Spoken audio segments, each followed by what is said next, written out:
dati wala naman po niyan eh. Lumaki ho tayo dito na kwento-kwento lang yan na panakot lang. Dito sila naghabulan sa baryo. Kaya hindi matigil-tigil yung kababalaghan. Hindi. Yung mga mata. Yung mata niyan.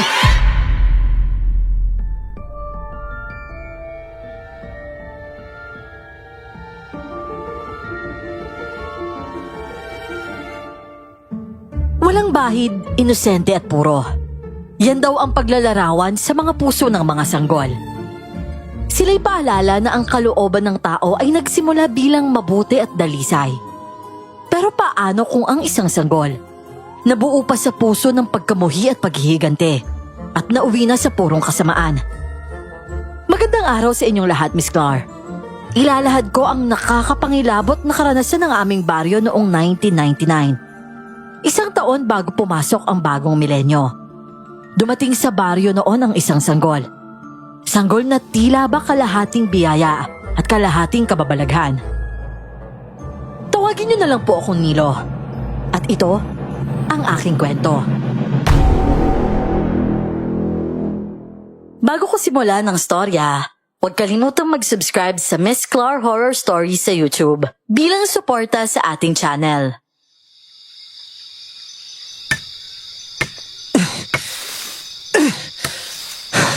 Kainis, grabe naman to. Bakit tayo maputol ng kahoy na to? Hirap talagang kuna to. Tay? Tay! Ay, bakit na naman? Abay, bilisan-bilisan mo riyan, ha? Ano ba yan? Ang kakunti na naipon mo. Tingnan mo yung akin, oh. Abay, kalahati lang neto yung nasa iyo. Ano ba kasing ginagawa mo, ha? Yun na nga po, tay. Hindi ko talaga maputol tong punong to. Parang tigas-tigas po talaga eh. Ay, patingin nga ng tabak mo. Oh, abay, purol na to eh. Pungi-pungi pa. Palitan mo na yan. Oh, eto, oh. Mamaya ayusin ko yan. Napungi agad eh. Kagagawa lang ni paring Toto niyan. Ay, sige, ito muna gamitin mo.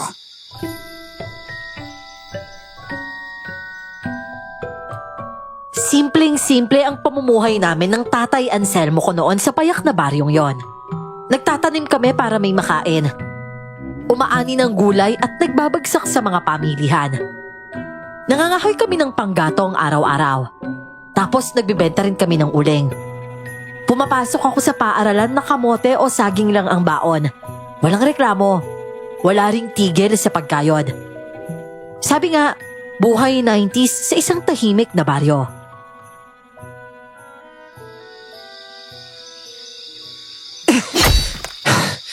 Tay, ayaw pa rin talaga eh. Ba't ganun? Sobrang tigas siguro talaga nito. Ay, Nilo, ano ba? May hinihintay na lang kita rito, oh. Kanina pa ako nagpapahinga. Ako na lang kaya riyan. Hindi na ho, tay. Ako na ho. Pahinga na lang po muna kayo dyan sa lilim. Lumipat ka na lang ng puno kung talagang matigas yan. Baka masyado nang magulag eh. Lumipat ka na. Umanap ka ng malambot-lambot. Makikita mo naman yun eh. Tagal-tagal mo nang nangangahoy. O sige po, tay. Mukhang malambot ka sa parting yun. Iba na lang siguro. Yan. Dito ako. Buisit. Ayaw pa rin ha. Tay, yung mga tabak yata natin yung may problema. Teka. Ano itong lumalabas sa puno? Dugo ba to? Hindi. Tay! Tay! Ano ba kung ayaw wag na lang. Umuwi na tayo. Ang hali na eh. Mataas ang sikat ng araw. Mangungubra pa tayo sa palengke. Ano ba? Tama na yan. Tay! Hindi po. Teka lang. Tara po dito. Tignan niyo to, tay! Batang to eh. Masakit na ang likod ko sa... Ay, ano ba yon ha? Tay, itong puno. Diyan banda sa katawan, nakita ko kanina may dugo. Dumudugo po sa kanina eh. Nung una konti lang tapos ayun po oh. Bata ka talaga. Kung ano-ano na pagkikita mo. Sabi nga na masilip ka. Wah, bay wala naman. O nasaan? Wala eh. Ho? Ha? Teka, wala yun. Kanina tumutulo pa nga eh. Akala ko nga po dagdag, kaso... Ay, nako. Ang kakaunti na nga nakuha mong kahoy kung ano pang kalokohan nasa isip mo. Tama na, mainit na. Umuwi na tayo. Iligpit mo na yung mga tabak. Dali mo yung mga kahoy na yan. Dali na. Ay, nako. Tay, meron naman talagang dugo dun eh. Kaso, huwag na nga lang. Baka namalik na mata lang talaga ako. Ang init rin kasi dito eh. Akin na po yung sako, tay. Baon na po kayo. Ay, dalihan mo lang ha.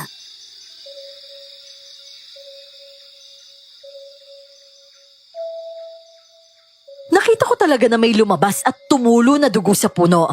Dinampian ko pa nga yun ng daliri ko. Kaya nakita ko rin mismo yun sa kamay ko.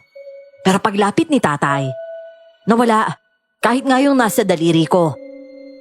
Nainis ako noon. Wala na nga akong gaanong nakuhang kahoy, naabala pa ako. Pag uwi naman namin ni tatay, asikaso agad kami sa paggawa ng uling. Maghapon kong ginawa yung mga inutos ni tatay. Linggo kasi noon, kaya wala akong taka sa mga gawaing bahay. At kinahaponan, saka lang ako nakatambay sa mga kaibigan ko. Konting gitara, basketball, tapos uwian na rin bago dumilim.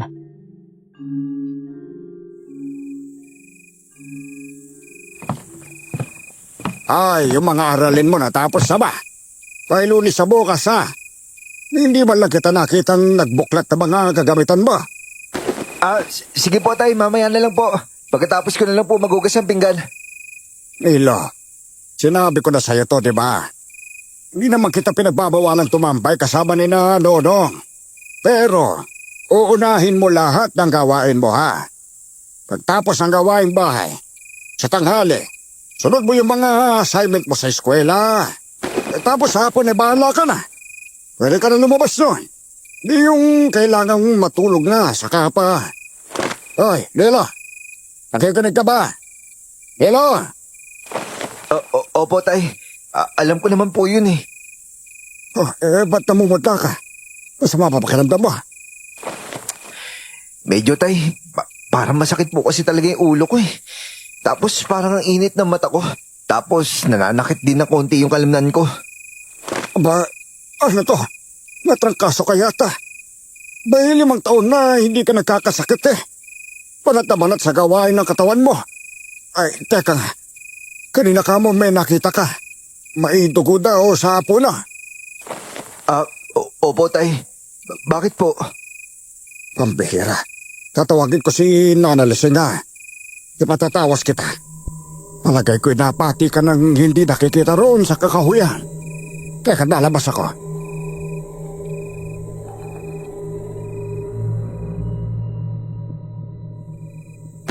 Po? Pati po si Aling Onyang wala rin ho? Oo nga eh. Sabi nung anak, tinawag daw nung kabesa sa kabilang baryo. May nagkakasakit daw ang mga bata roon. Sinanalising naman. Aba, 3 araw na ron nasa ibayo. May mga nawawalang tao raw doon. Naku, pambihira. Napasama ang timing mo bata eh. Pero binigyan naman ako ng langis ng anak ni Nanda Liseng. Ipahid mo to sa talapakan mo ha. Pati sa bumbunan. Paunang Lunas na, pang-agap lang. Tay, ano kaya nangyayari doon, no? Bakit parang sabay-sabay yung mga pangyayari? Ang gulo talaga, tay.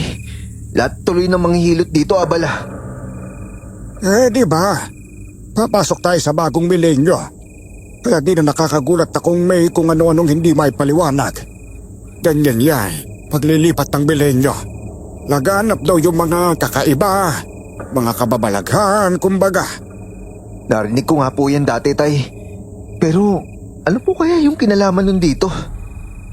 Sabi ng matatanda noon pa, nagkakaroon daw ng bagong lakas yung mga hindi nakikita. Sabi naman ng iba sinasamantala raw ng mga nilalang na yon kasi nga mawawala daw ang kakayahan nila pag sumapit na yung bagong milenyo. Alin man doon, totoo man o hindi.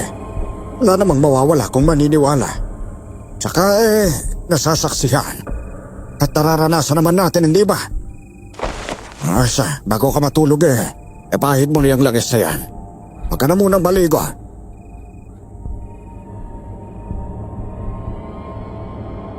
Ipinahid ko nga yung langis sa talampakan at bumbunan ko. Pero tila ba lalo pang lumala yung pakiramdam ko. Hindi ako makatulog. Nagugulat ako kasi parang may tumatakbong maliliit na yabag sa tabi ng higaan ko. Minsan naman may mga mabibigat na bagsak sa bubungan. Kasunod ang alulong ng mga aso at pag-atungal din ng mga pusa. Ramdam ko rin ang pagparuot pa rito ni tatay sa labas ng bahay. At nang mag-aalas 3 ng madaling araw, naglabasan ang mga tao dahil sa isang malakas at mahabang palahaw na umaalingaw-ngaw sa buong baryo.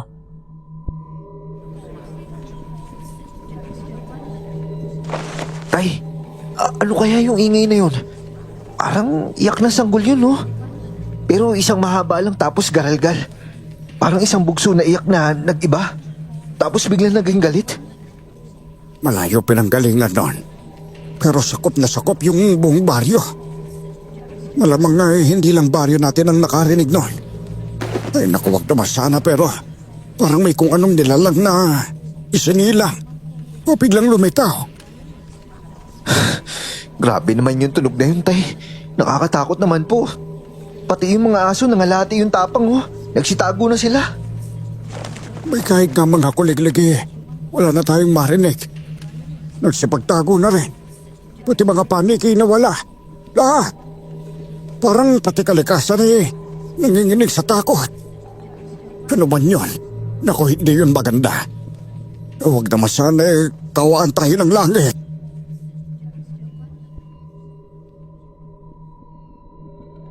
Takot yung mga tao. May mga kalalakihang nagronda pero nagsibalik din agad na takot na takot. May namataan daw kasi silang imaheng gumagalaw sa dilim. Pero ang nakikita lang, ang nagliliyab nitong mga mata. Ako naman lumala lalo yung sakit ko. Sagad sa buto yung panlalamig ko. Napakasakit ng ulo ko, pero hindi ako makatulog. At sa loob ng unan ko, para bang may bumubulong. Kapag pumipikit ako, pakiramdam ko may tumatabi o di kaya ay lumalapit sa hinihigaan ko.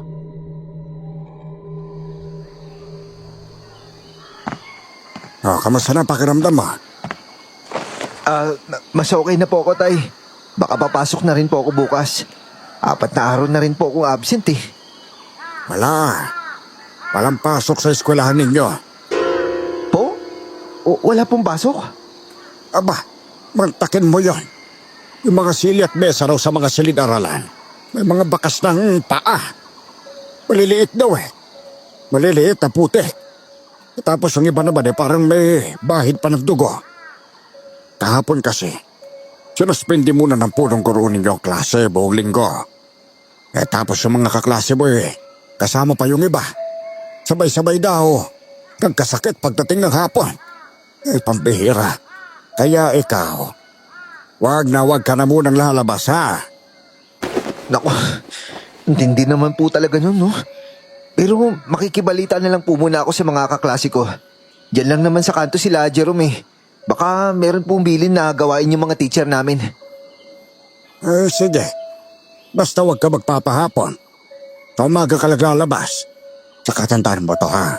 Kagagaling mo lang din sa sakit.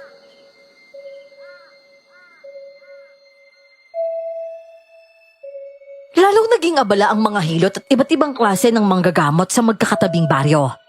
Kung ano-ano kasing misteryosong sakit ang nagsidapo sa mga tao. Pero lumipas ang 3 linggo. Biglang bumalik sa normal ang baryo. Nagsigaling ang mga nagkasakit. Pinapasok na rin kami sa eskwela. At kami ni tatay, balik sa pang-araw-araw na buhay.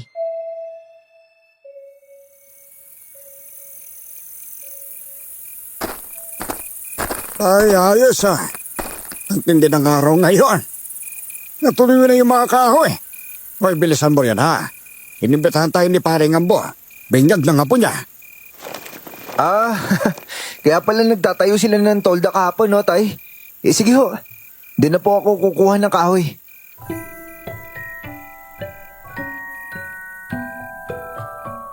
Nakakalahating araw na kami sa kakahuyan.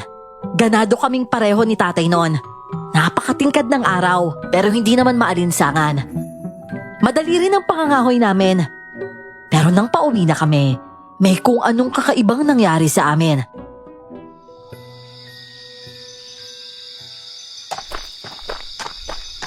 Tay, napansin mo yung... Oo. Nanggaling na tayo rito kanina. Umiikot na rin tayo sa banda roon. Sinubukan lang natin. Pero kung dito pa rin tayo napagpat, galintikan na tayo. Sige, lakad.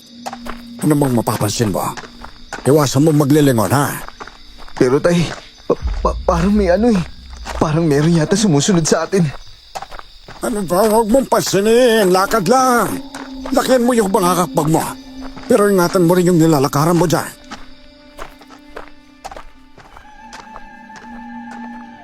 Marami na akong napapansin nun. Pero sabi ni tatay, wag na lang daw akong kumibo. Matingkad pa rin naman yung araw, pero iba na yung lamig ng paligid. Oo't presko sa gubat dahil sa mga puno. Pero hindi normal yung lamig na magpataas ng balahibo mo. Mayat maya rin parang may tumatakbo sa paligid namin. Nasusulyapan ko, pero ayokong sundan ng tingin.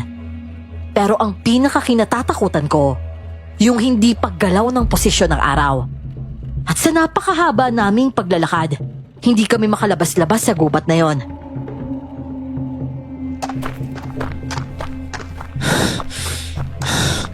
Tay, kanina pa tayo naglalakad ah.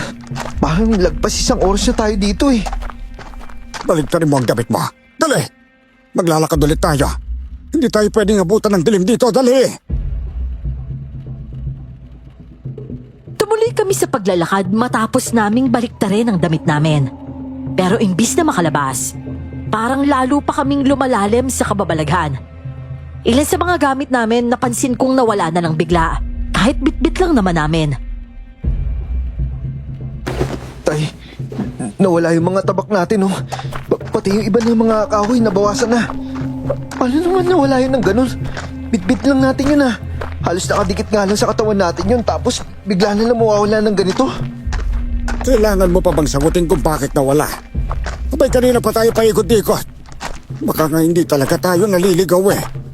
Kaya kung ako sa'yo, huwag mo nang hanapin yung mga nawala. Dire-diretso ka lang at tumasak kang...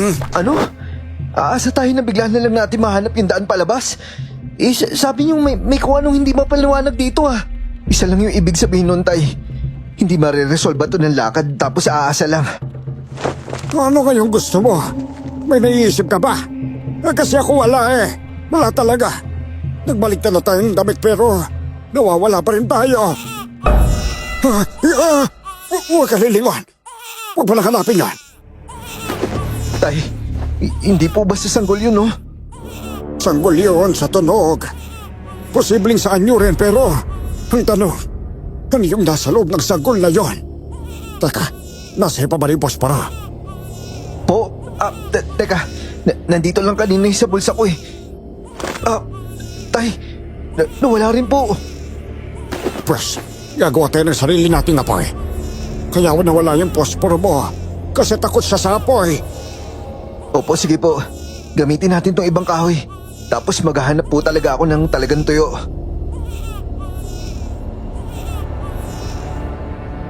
Sa gitna ng napakalawak na kakahuyan, biglang umalingaw-ngaw ang iyak ng tila isang bata. Maririnig mo ito ng malinaw pero hindi matunton kung saan ang gagaling. Dali-dali kaming nagpaapoy ni tatay. Yun nga lang, napakahirap. Dahil lalo pang lumalamig at nababasa ang hangin. Naghanap muna kami ng lugar na medyo kulob. Pero sa paglalakad namin, tumambad na sa amin ang sanggol na pinagmumula ng iyak. Sanggol! Talagang may sanggol! Nilo, tingnan mo! Nilo! Tay, grabe, nakakaawa naman yung baby. Hubad dito tapos ang dumi pa oh. Nakakaawa talaga. Pero, tay, huwag niyo pong lapitan. Hindi ba't sabi niyo maglilingon kapag merong... Hindi, Nilo! Sanggol to eh! Walang kalaban-laban! Si Elmira! Elmira! Hindi! Po, tay, teka lang po. Huwag po kayong lalapit, baka mamaya... Si Elmira yan! Tuhawa naman ang anak ko! Siya na lang ang alaala sa akin ni Alondra! Elmira! Ako ang bahala sa iyo! Naku, nalinti ka na. Dadamputin pa yata ni tatay. Tay, saglit lang tay. Hindi natin pwede basta kunin yan, tay. Bigla na lang nanlambot si tatay at lumuha nang makita ang sanggol na halos nakasiksik sa ilalim ng mga ugat ng puno. Wala itong suot kundi isang napakaruming lampin. Sa amo ng mukha at mata nito, talagang nakakaawa. Pero iba ang lamig na nararamdaman ko. Halos magpambuno na nga kami ni tatay habang pilit ko siyang inaawat. At patuloy pa rin sa pag-iyak yung sanggol. Ano ba yan ang dumi-dumi mo dyan, Almira? Paano ka napunta riyan? Yung baga mo, baka magka-problema eh. Lampi lang nakabalot sa'yo. Tay, tama na yan, tay. Buisit, hindi talaga pwede to. Tay, humingi na ako ng tawad sa'yo pero kailangan kong gawin to. Aray! Masakit yun ha! Ba't ka na napaka? Kabuho ka naman. Ikaw naman kaya banato ko riyan. Tay, teka lang. Kailangan, tay. Sasaglit lang. Pupuntahan nyo kasi yung sanggol na yun. Teka. Tay, bigla nawala yung sanggol, oh. Ano? Ano ka mo? Oo nga, no. May sanggol kanina. Umiiyak. Teka, ano ba ito nawala na? Teka. Bahala na kung saan tayo makarating, tay. At saka, tignan nyo, oh. Ang bilis tumilib. Tay, tara na. Walang hiya. Papalubog na yung araw. Tara na, dali! Nalamig na lang kami nang biglang maglaho yung sanggol. Saglit na lang ay gabi na. Kahit magkanda hulog-hulog yung natitira naming gamit, halos patakbo naming binagtas yung kakahuyan. Kahit saan pwedeng daanan, sinuot talaga namin. Hanggang sa nakalabas nga din kami. Paglabas ay sinalubong kami ng mga kababaryo. Nag-aalala at pasugod sana sa gubat dahil 2 araw na raw kaming nawawala.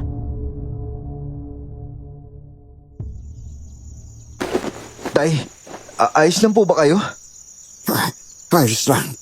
Pero nanginginig lang yung tuhod ko. Ewan ko ba? Teka, ano ba tong... Tay, dumudugo po ilong nyo. Teka lang po tumingala po kayo. Lalagyan po natin ng bulak. Tsaka, ang dami talaga, tay. Tawagin mo si Nanay Lising. Tingnan mo kung nandoon na.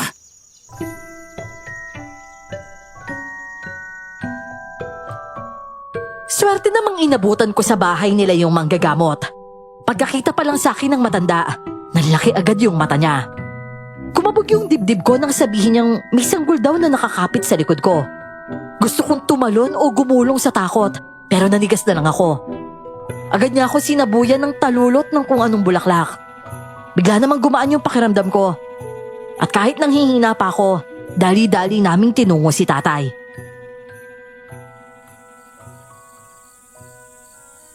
Tay, sabi ni Nana Lising, magdamag daw po kayong papausukan nitong halaman. Tapos ito pong krus na asa nga, ilalagay nyo daw sa ilalim ng unan nyo. Tapos sa ilalim naman po ng higaan nyo, isang baso daw ng tubig na may asin. Tay? Ayos lang po ba kayo? Buisit. Muntik na. Muntik na ako. Pati ikaw. Naloko tayo doon. Totoo nga. Nandito na sa baryo. Nagsimula nang gumalaw sa buhay ng mga tao. Ang tiyadak. Yung sanggol na kabaligtaran ng biyaya at kapayapaan. Nilo, hindi tayo pwedeng matulog ngayong gabi. Iba yung pakiramdam ng paligid eh. Kanina nung umalis ka, ewan ko kung guni-guni lang pero naririnig ko yung iyak ng sanggol. Doon sa gubat. Oo nga po, tay. Kung alam nyo lang, halos masuka talaga ako nung sinabi ni Nana Lising na may nakakapit daw sa likod ko. Kaya pala ang bigat ng pakiramdam ko nun. Parang hindi komportable yung bato ko. Sige po, tay. Higa lang po kayo dyan, ha? Magsisindi lang po ako ng insenso sa labas. 3 beses daw po ako magsisindi ngayong gabi. At nung gabing yun, walang natulog sa amin ni tatay. Mabuti na lang sinamahan kami ng ilang kapitbahay. Pero karamihan, natakot na baka raw dala namin yon at malipat pa sa kanila. Aaminin ko, hanggang doon ihirap pa rin akong maniwala na tiyanak yung naglaro sa amin. Kapag tumatahimik, parang naririnig ko pa rin sa tenga ko yung iyak ng sanggol sa gubat. Tay, kamusta kayo? Umaga na rin ho kayo natulog, Mabuti-buti naman. Kailangan ko siguro magpaaraw. Eh, ikaw ba? Mukhang hindi ka na naman natulog, ano? Hindi rin ho, tay. Pero ayos lang po yun. Sabi pa nila, Ate Iska, mamaya alas 6 daw, sabay-sabay daw tayo magdadasal dito sa labas. Parang sabay-sabay tayo magdonobena. Kahit nga daw hanggang alas 12 pwede. Natakot po kasi talaga yung iba nating kapitbahay. Buong baryo na ang binalot ng takot. Grabe naman kasi talaga, tay. Tayo nga po, akalain nyo, 2 araw po tayo nawala tapos paikot-ikot tayo sa gubat na yun. Nanginginig pa rin ako kapag naisip ko, tay. Muntik yung pandamputin yung sanggol na yun. Tumatayo talaga yung balahibo ko, tay. Napagkamalan niyo pa nga si Almira yun eh. Pero, tay, bakit ho ba? Ano po ba talaga yung tiyanak na yan? Dati wala naman po niyan eh. Lumaki ho tayo dito na kwento-kwento lang yan na panakot lang. Sinabi ko na sa'yo, di ba? Pagpapasok ang bagong milenyo, lumalaganap yung mga hindi may paliwanag. Lahat ng kababalaghan, parang nagsusulputan. At yung tiyanak na yan, hindi yan basta lumitaw lang. Ang kutob ko may pinanggalingan yan. May pakay. May dahilan kung bakit siya nandito. Ang problema nga lang hindi pa natin alam. Sa ngayon, lahat nabubuhay sa takot. At yung takot na yon, lalong nagpapalakas sa kanya.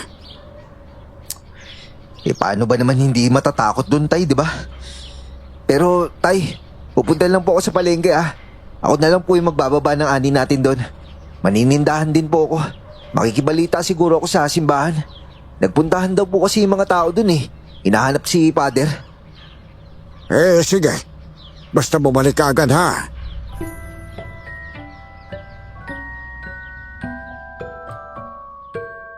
Biglang hindi magkamayaw ang mga tao sa baryo. Pati mga katabing baryo, inabot na rin ang lagim ng sinasabing tiyanak. Natataranta ang lahat. At sa ganitong pagkakataon, kumapit ang mga tao sa dasal. Sa pananalig na hindi kami pababayaan ng Diyos sa kamay ng galamay ng dilim.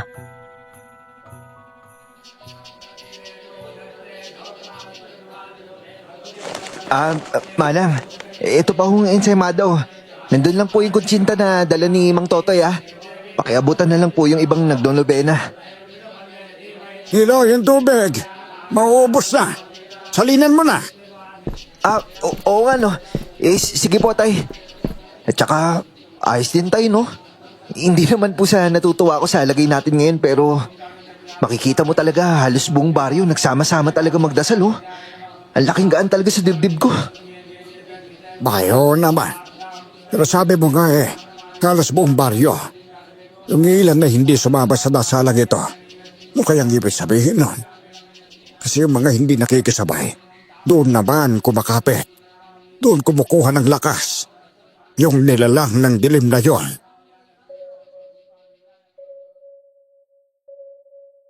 Napaisip din ako. Ano nga ba ang palagay ng mga hindi sumama sa pagdarasal na yon? Hindi ba sila naniniwala? At kami mga nagtipon para magdasal. Sinasalamin kaya nito ang totoong kalagayan ng pananampalataya namin? O ganito lang katindi ang pagdarasal namin dahil nga takot na takot kami at humihingi lang kami ng proteksyon. Sa 2 linggong dasalan na yon, tumahimik naman yung baryo.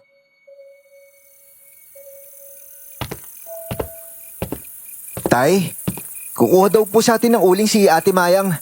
Kapag ganun, ako na lang po yung mga ngahoy dun Ay hindi. Kasama pa rin ako. Hindi porket hindi na nagpaparamdam yun magiging kampante na tayo. Parang nakakalimutan mo naman. Tayo ngayong unang nakaranas ng pamimerwisyo ng tiyanak na yon. Sige ho. Agahan na lang po siguro natin tsaka... Tay, magtatatlong buwan na rin no?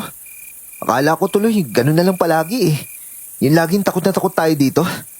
Hirap. Pati yung pag-aaral namin, tinamaan Kamusta na pala yung kaklase mong nabaldado ba yan?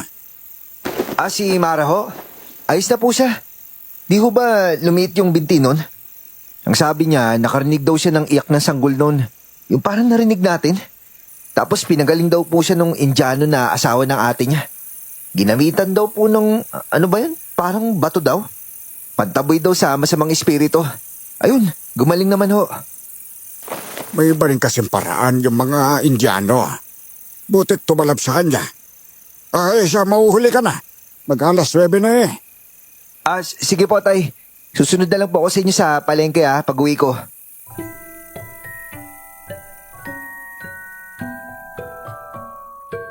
Bumalik ang lahat sa normal. Sumigla ulit ang baryo.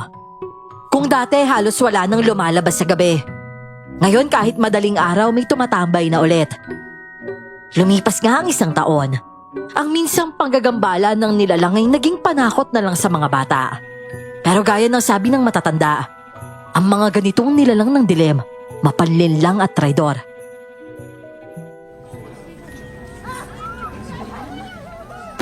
Magunos nili kayo. Oo, kailangan mahanap si Dado. Pero isipin ninyo, kung susugod tayo ng ganyan sa gubat, baka maubos lang tayo.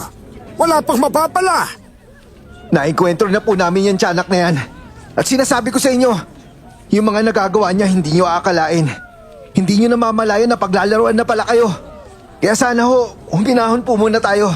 Pag-usapan po natin kung ano ang pinakamabuting gawin. Hintayin din po natin si Father.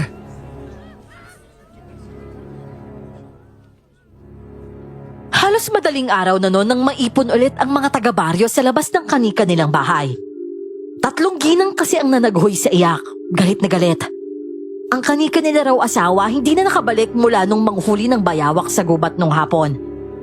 Bago yon mga alas 10, narinig na naman ng baryo ang pamilyar na mahaba at malakas na tila atungal ng isang sanggol. Napagtanto ng baryo, tiyanak nga yung narinig namin. At ito ang may kagagawa ng pagkawala ng 3 lalaki. May isang grupo ang gustong sumugod sa gubat at hindi na namin ito napigilan.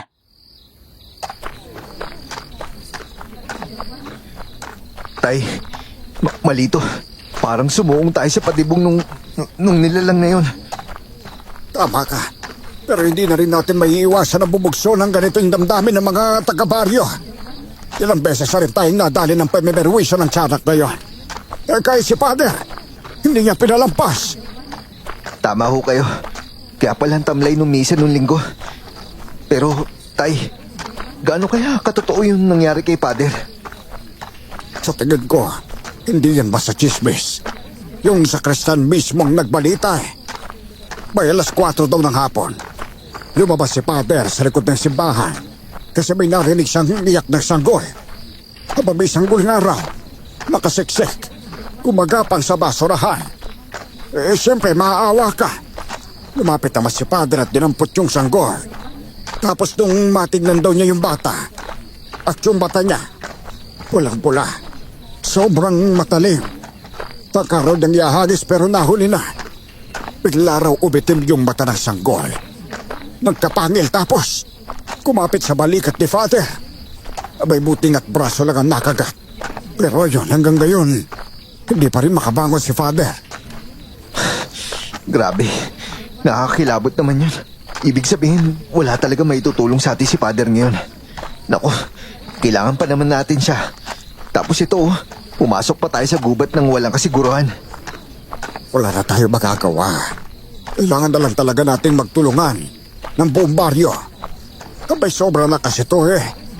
Basta yung importante ngayon, siguruhin natin hindi tayo maghihiwalay. Oras na magkawatak-watak tayo. Ako! Si Bugoy yun Iniwan niyo ba? Tay, nawawala si Bugoy. Kanina nasa likuran ko lang yun eh. Mga kasama, hanapin niyo, bilis! Teka! Huwag kayo maghiwalay-walay! Hoy! Buisit, nalinti ka na. Dito kayo! Wala na.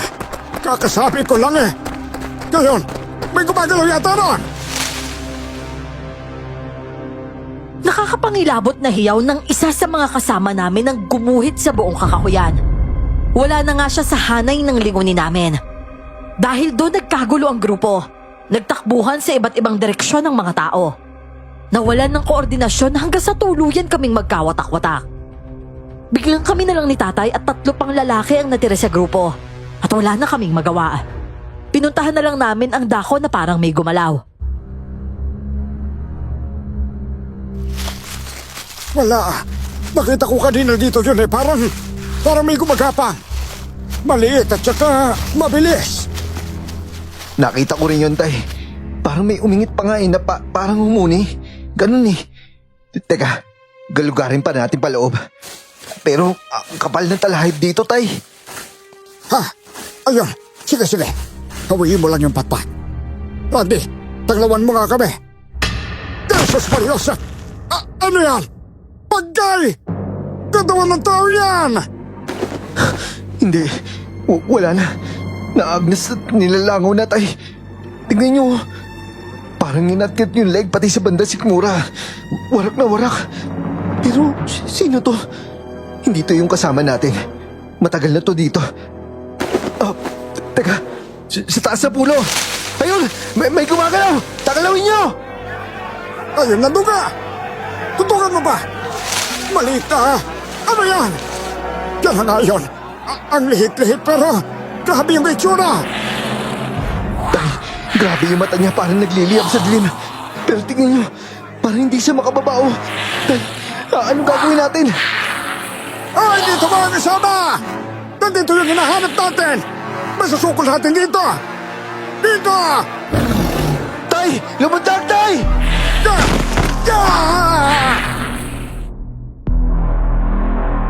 Isang napakaliit na nilalang ang nasa tuktok ng isang puno. Hugis tao yon, pero kasing liit nga ng sanggol.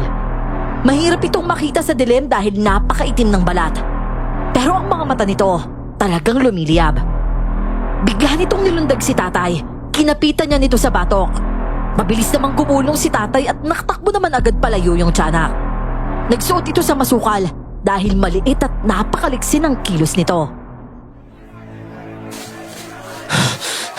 Tay, ayos lang ba kayo? Ayos lang. Ayos pa. Parang nakalmot na ako sa likod. Pero okay na. Galugarin yung sinuotan. Pero mag-iingat kayo. Ang bilis kumilos doon. Nandiyan ba yun?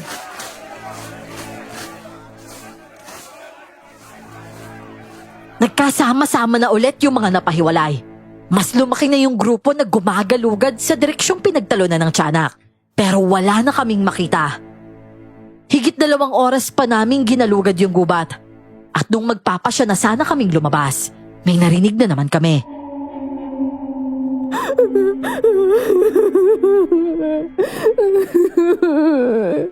Tay, ano yun? Babae yun ha? Saan kaya lang galing yun? Teka. Doon sa banda doon. Papunta yun sa ilog, pero sandali. Pupuntahan ba natin yun? Tay, hindi yun sanggol. Matanda yung boses eh. Babae yun. Baka isa sa kababaryo natin yung sumunod. Baka kung anong nangyari, Tay. Baka na. Sige na, pupuntahan natin. Pero ano naman mangyari? Wala nang maghihiwa-hiwalay ha. Delikado kasi. Ay sige na, lakad na. Tay, palapit na tayo. Sa kaya banda galing yun? Doon yata. Doon oh. Sa magkadikit na puno, Tay. Tanglawin nyo nga. Tanglawan ninyo. Kapayo nga. May babae nga ron. Teka nga, lapitan natin. Nung una hindi pa namin malapitan. Kaduda-duda rin kasi ang itsura at nakatalungko sa ugat ng malaking puno. Napakahaba ng buhok. Sira-sira yung likod ng damit. Tinatanong namin pero walang sagot. Ayaw kaming lingunin at hindi rin gumagalaw. Pero nung lumapit na yung 2 naming kasama. Tay, ayaw niya talaga sumagot eh. Iha. Naku, Iha, delikado yan. Ay, ano bang ginagawa mo riyan, ha? Iha. Teka. Parang hindi ko masiguro na kayo ko kasi. Pero sa silip ko'y parang kilala natin to. Iha. O Iha, halika na. Humanda kayo lahat! Mga hayop kayo! Humanda kayo! Napakawalang yan nyo, mga demonyo! Mga demonyo kayo! Mga mamamatay tao! Mga walang ya! Tay, nambabato na siya. Ate, teka lang. Mga kasama, huwag niyo patulan. Ibaba niyo yung baril niyo. Humanda kayo! Mamamatay kayong lahat! Tumatakbo na! Sus Mariosep! Oh, taga! Hayaan nyo na! Huwag nyo na sundan! Oh, tama na yan! Isang tao lang yun, babae pa! Huwag na, Jojo! Hinayaan na lang namin siyang tumakbo at nagsilabasan na lang kami. Yung mga nawawala, hindi rin namin nahanap. Lumipas naman ng 2 linggo. Wala pa ring balita kung nasaan sila.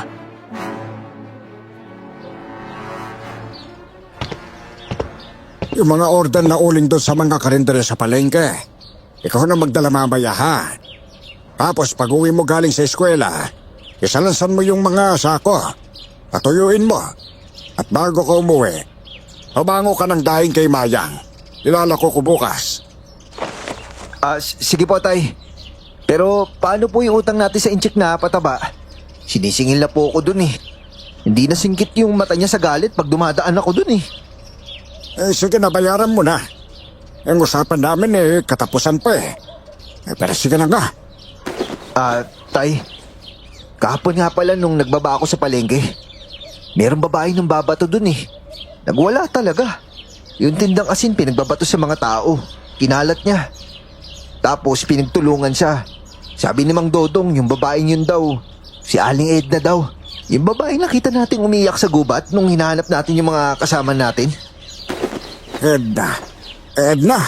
Si Edna baka mo? Oo, tay, Edna daw ho. Bakit ho? Parang kilalang kilala siya dun ah. Kilala yun.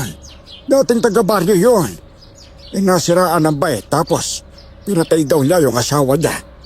Pinalayas dito kasi pati ang tanang asawa pinagtangka niyang patayin. Pero masalimot yung kwento ng babaeng yun eh. Pati yung angkan ng napangasawa niya. Po? Paano pong masalimut, tay? May wala ka pa noon. Pinata pa ako. Yung angkan ni Edna, pati siya, pinagbibintangang mangkukulan. Akalain mo, lola niya, sinunog ng buhay sa loob ng bahay nila. Walang umamin kung sino pero ang hinala naman, yung mga nagsasabing nakulam daw sila. Tapos yung angkan naman ng lalaki na napangasawa niya, kaswang naman daw. May katayan ng baboy yung pamilya. Nagbabagsak ng karne kung saan-saan. Pero ang bulungan, may halong karne ng tao yung benta. May pulis pa nga nakaengkwentro sila eh. Tapos yung pulis, natagpuan na lang sa gilid ng basurahan. Nilalangaw na. Parang kinatay. Tinanggalan ng lamang loob. Yung pamilya ng pulis, isa-isa raw nasiraan ng bait. Kaya yun, parehong pinagtabuyan dito sa baryo. Yung ang kandiyan na, at yung napangasawa niya. Pero ngayon na ba, bumalik siya. At buhay pa pala. Ganun ho? Pero tay, sa totoo lang, parang kawawa rin siya, no? Halatang wala sa tamang wisyo eh. Sana wag na nga lang patulan. Kaso, may nakaraan pala siya dito, no? Sigurado hindi yan nakakalimutan ng mga matatandang tao dito sa baryo. Bakit sinabi mo pa? Baka may magtangka na namang pumatay sa kanya. Huwag naman sana. Pero ang tanong, bakit bumalik si Edna at bakit parang galit na galit siya sa mga tao? Ilang araw ko ring nakita si Edna. Pangiti-ngiti lang, pero nakakatakot yung ngiti. At yung titig niya parang may laman. Parang may plano. Pero wala siyang ginagawa, kaya wala ring galaw ang mga tao.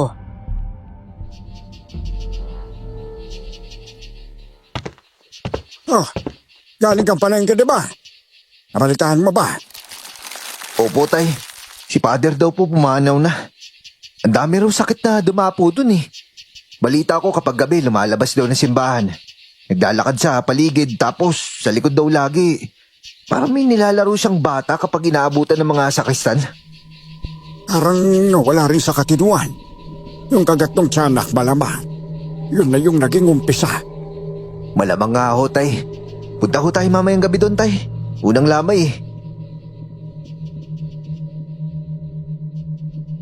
Hindi inakala ng lahat na gano'n ang magiging pagpanaw ng Kura Paroko. Malungkot, pero mas lamang ang takot. Kung ano-anong dagdag na chismis ang idinudugtong pa ng mga tao.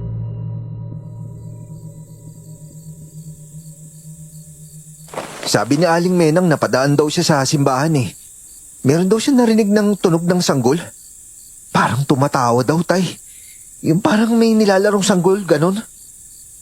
Nako, si Menang. O ayan. Pag may nakitang ahas sa bukid, ipapamalitan yan, dragon. Naku, malabo yan. Oo nga po eh. Pero may tricycle driver naman na hindi taga rito, may kwento rin, Tay. Gabi daw, mga alas 11 yun eh. Namatay daw yung makina niya sa tapat na mismo ng simbahan.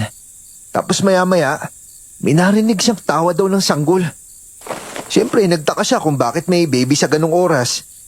Tapos nung sinilip niya daw yung gilid ng simbahan, may sanggol daw, nasa ibabaw daw ng bakod.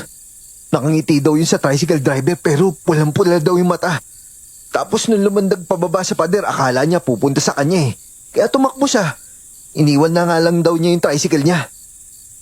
Ay, dahil kumalat na ang balita kay Father, talagang magkakatakutan na. Ay, teka na, salamay tayo tapos ito pinag-uusapan natin. Sumilip na muna tayo sa loob.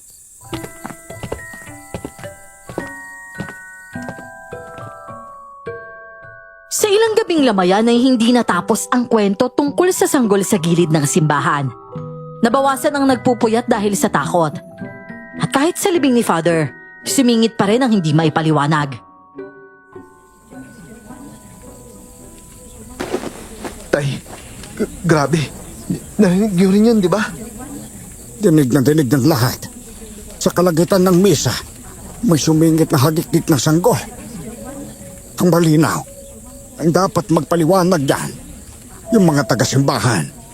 Baka may kung ano lang na naisa lang sa sound system pero mahirap yun eh.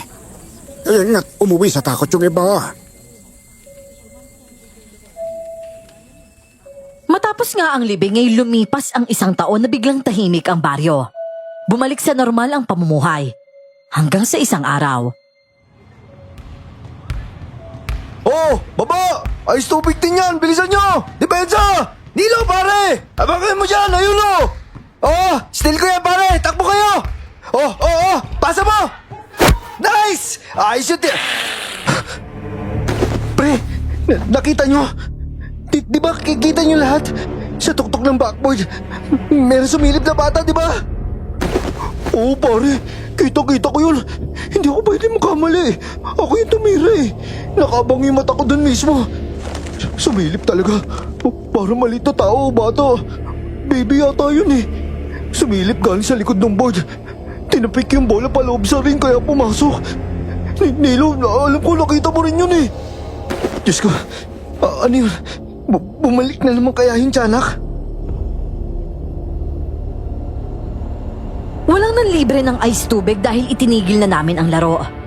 Nagkumpulan kami sa tindahan at doon namin pinagkwentuhan ang nangyari.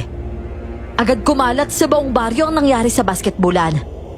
Bumalik ang takot ng mga taga-baryo. Ilang beses na kasing nangyari na ang mahabang katahimikan sa baryo.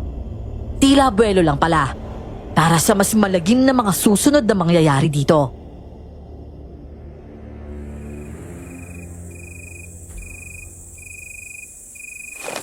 Wala na. Lahat kayong nandun sa court na nakakita. Dun sa bata o sanggol. O dun sa damuhong tiyanak na yon. Lahat kayo nilagnat. Si Boboy, tropa mo, dinala na sa manggagamot sa kabilang baryo. Kaya kaso naman, pati yung manggagamot akalain mo, nagkasugat-sugat ang kamay kinabukasan. Ay ngayon, parang nabubulok na raw yung kamay. Grabe, terrible talaga. Ay, eto. Inumin mo nang inumin niyang pinakulo ang dahon na binigay ni Hina na Lisinga. Ang bait naman nun, Tay. Tay, si Boboy talaga nakita ko bigla nawalan ng kulay. Sabi niya natitigan daw talaga niya mismo yung mata nung lumitaw sa board na yun. Ngumiti pa nga raw sa kanya tapos pakiramdam niya para may kumibot daw sa ulo niya. Namanit daw yung sentido niya. Yun pala, sinumalan na pala sa paglaruan nung tiyanak na yun. Sus Mariosep talaga. Akalain mo yon. Hapon, tirik pa yung araw nun. Ang daming tao sa court. Tapos nagpakita siya ng ganon. Yung tek na yun. Ano kayang pakay nung impaktong bulinggit na yun sa baryo natin? Uy, wala nang piniling lugar at oras eh. Huling paramdam niya, doon pa sa simbahan. Sa huling misa pa ni Father. Naalala mo? Hindi ganito naman. Paano kaya pupok sa inyo? Hindi lang siya basta mapanganib. Napakamapanlin lang. Kaya niyang perwisyuin at paglaruan ng tao. Kahit hindi kanya direktang sinasaktan. Opo, tay. Diba sa pelikula, yung tiyanak masasaktan ka lang kapag kinagat ka o kilalmot ka? Una, sanggol siya. Lalapitan mo kasi maaawa ka. Tapos doon na siya atake. Pero ito, iba eh. Parang merong kapangyarihan. Nako, yung nasa pelikula maraming mali. Malalim yung katangian ng tiyanak na yan. Hindi lang yan halimaw na kumakain ng laman. Baka nga hindi siya halimaw sa ganung paraan eh. Masamang espiritu talaga yan na nagkatawan, nag-anyong sanggol. Ay naku, tama na nga. Lalong sumasakit na yung ulo ko eh. Nabusin mo na yan.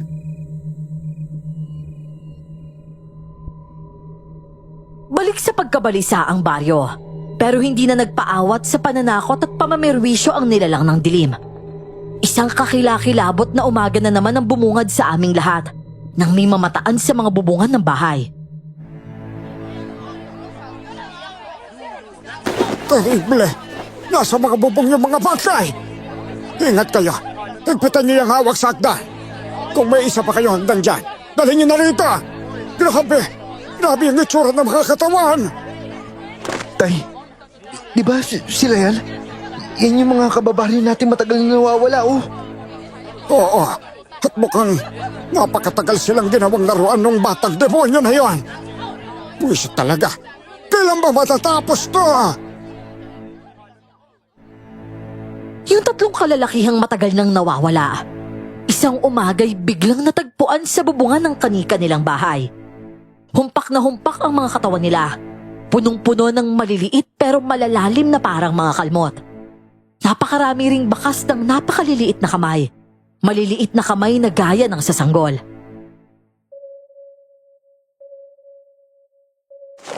Kawawa naman si Carmen. Biruin mo, 7 anak ang naiwan sa kanya ni... Ay naku, grabe talaga. Tay, bukod pa dun sa mga kababaryo natin na tagpuan, meron din balita sa katabing baryo. Meron daw sanggol na kakaiba rin yung pagkamatay. Yung baby nakita daw ng nanay sa sahig. Wala nang kulay. Tapos yung katawan, alam niyo yung parang balat na lang. Kahit buto, wala na. Parang na lang siyang pinagbalatan. Tapos yung marka sa katawan, maliit na bakas na kamay. Pati yung mata nung sanggol, dinukot pa, tay. Grabe, sanggol pa lang yun, tay. Naalala ko kasing yung anak niyo eh. Yung totoong anak niyo namatay. Baby din yun, di ba?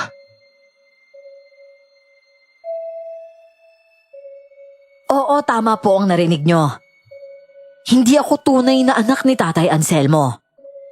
Habang nagluluwal kasi ang asawa nito ay pareho silang bumigay ng sanggol. Nahawakan ni Tatay ang anak niya, pero bangkay na yon. Naging mag-isa daw si Tatay mula noon. At sakto namang ang totoo kong magulang, hindi ako kayang buhayin. Kaya naman sinalo ako ni Tatay Anselmo.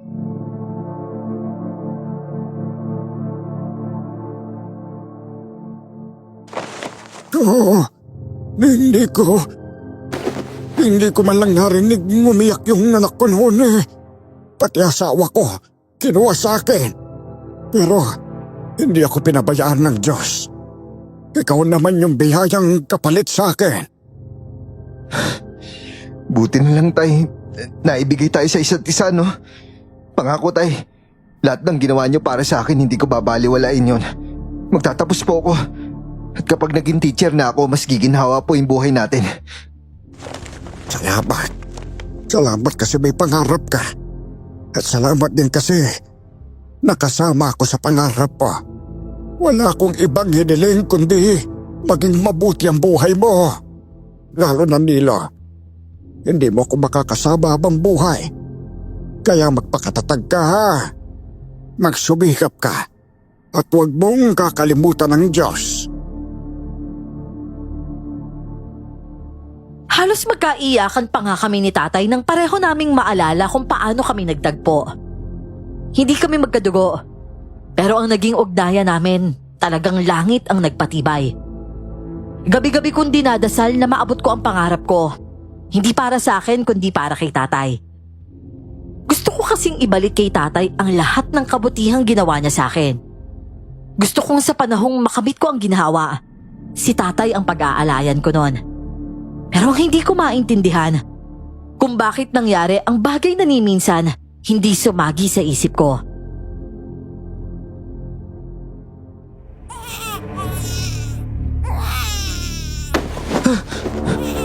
May umiiyak na sanggol. Ba't ganun? Yun ba yung... Hindi. Huwag naman sana. Diyos ko. Ano yun? Si tatay? Ba't lumabas si tatay? Tay! Tay! Saglit lang, tay! Teka, tay! Saan kayo pumunta? Bumalik kayo dito, tay! Lalo kong binilisan ng takbo. Dire-diretso kasing pumasok si tatay sa gubat. At doon ay pareho naming naririnig yung kahabag-habag na atungan na iyak ng sanggol. Iba na yung kilos ni tatay, kaya naman lalo akong kinabahan.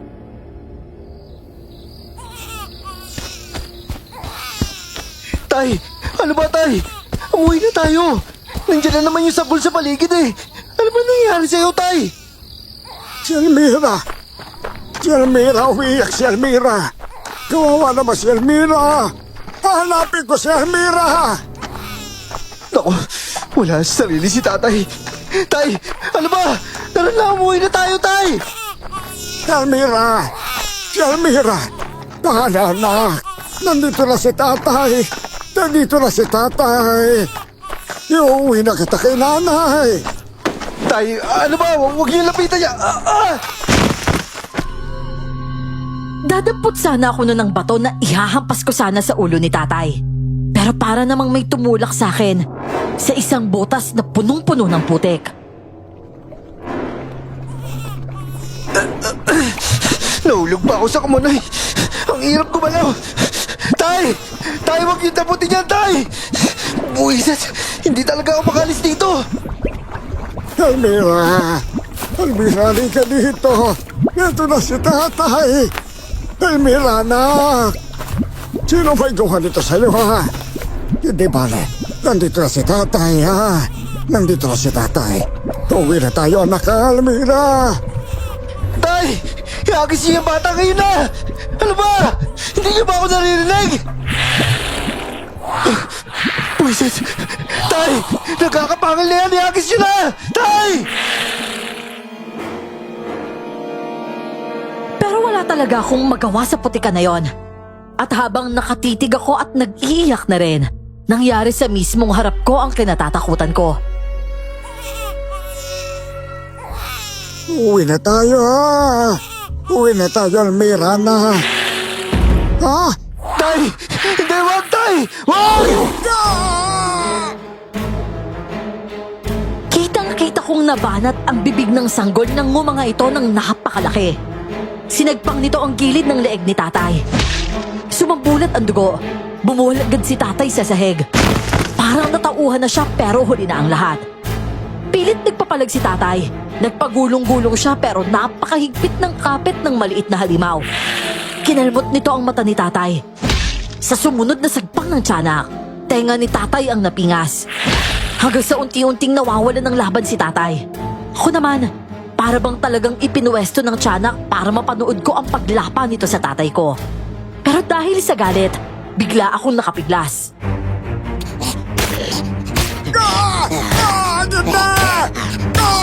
Tulad! Hindi pwede yan! Yeah! Hayop ka! Ano ka ngayon? Tay, tumayo ka dyan, tay! Kailangan natin umalis dito! Ano? Ipigilan mo kami! Sinasabi ko sa iyo, halimaw ka! Hindi ako takot sa iyo! Hindi ako natatakot! Halika dito kung gusto mo! Pipilipitin ko yung leg mo! Ano? Tumilapon yung tiyanak sa isang sipa ko.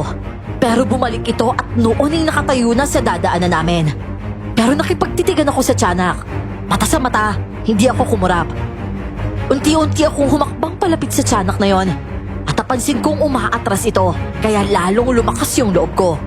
Hanggang sa nakarinig na ako ng maraming tao na nakapasok sa gubat. Mga kasama! Nandun sila! Narinig ko si Nilo dito! Ayun! Naku! Nalinti ko na si mga Selmo! Ay, Nilo! Umalis ka na! Kami na bahala dyan, Nilo! Tay! Tay! Kaya mo yan! Alis tayo dito, Tay! Nagsikalat yung mga kababaryo ko sa gubat. Hindi ko na alam kung nasan yung tiyanak. Binuhat ko ang duguan at lupaypay na katawan ni tatay. Sa paglabas ko sa gubat, handa akong masalubong yung tiyanak na yon. Buo ang dibdib ko na dudurugin ko ang nilalang na yon. Maprotektahan lang si tatay. Hanggang sa nakalabas na kami at sinalubong kami ng kababaihan sa baryo. Ginamot nila si tatay, pero ang pinsalang na idulot ng tiyanak, napakasahol.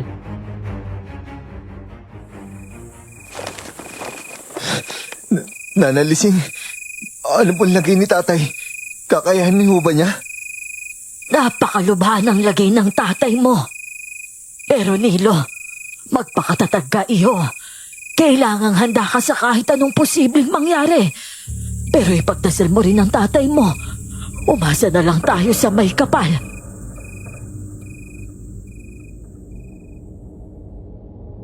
Higit 1 linggong tulog si tatay. Ang mga tao sa baryo, hindi na nanahimik pa. Araw-gabi nilang sinusuyod ang gubat. Lahat sila armado. Hanggang sa humantong na nga ang lahat sa sukdulan. Sinunog na nila yung gubat. Ako naman, inilikas ko na si tatay palabas ng baryo. Oo nga't nagkamalay siya. Pero palagi na lang siyang nakatanaw sa kawalan at walang imik. Bumalik ako isang gabi sa baryo. Nagliliya pa rin ang gubat at nagpasya akong tingnan yon sandali.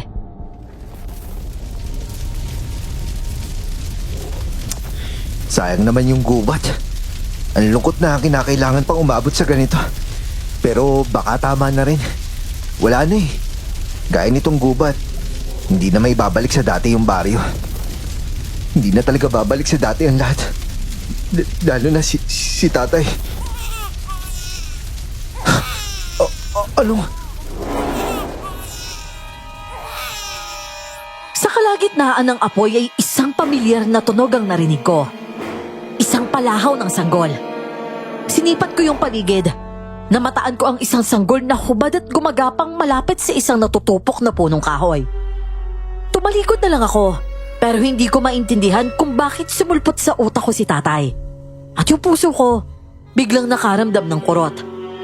Bumaling ako sa sanggol at nadidilaan na ng apoy ang kanang braso at binti nito. Hindi pwede to. Si tatay. Kung si tatay yun dito ngayon, hindi niya to pababayaan. Ganun siya sa akin eh. Ganun niya ako kamahal. Puises, ano ba itong gagawin ko? Pero bahala na. Bahala na talaga.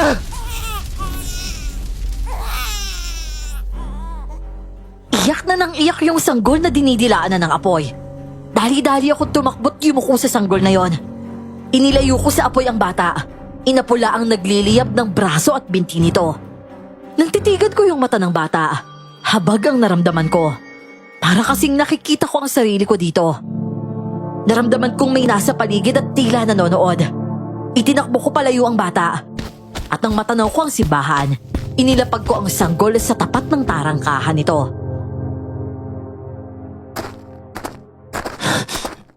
Hindi ko na alam. Ewan ko kung bakit ko ginagawa to. Pero ang alam ko, sinunod ko lang yung kung anong alam kong tama. Diyos ko, kung tama man o mali yung nagawa ko, kayo na lang po yung nakakaalam. Yung baryong to, huwag niyo kami pababayaan. At ikaw naman, alam ko narinig mo ko at naiintindihan mo ko. Sana maabot ka ng kamay ng Diyos. Kung ano ka man, hindi ko alam. Pero Diyos nang bahala sa'yo. Pagkausan ng maikling panalangin ay iniwan ko na yung sanggol sa simbahan. Tuluyan kong nilisan ang baryo. Nanirahan kami ni tatay sa tiyahin ko. Hindi pa rin nakakabalik sa normal si tatay. At kahit mabigat, ipinagpatuloy ko ang buhay. Nakatapos ako, naging guro ako. At ang pangarap ko, oras na para ibahagi kay tatay. Kahit pa hindi ko na alam kung makakaramdam pa siya ng ligaya. Pero iba rin kung gumalaw yung tadhana. Dahil bilang guro, naatasan akong magturo sa paaralan na pinagmulan kong baryo.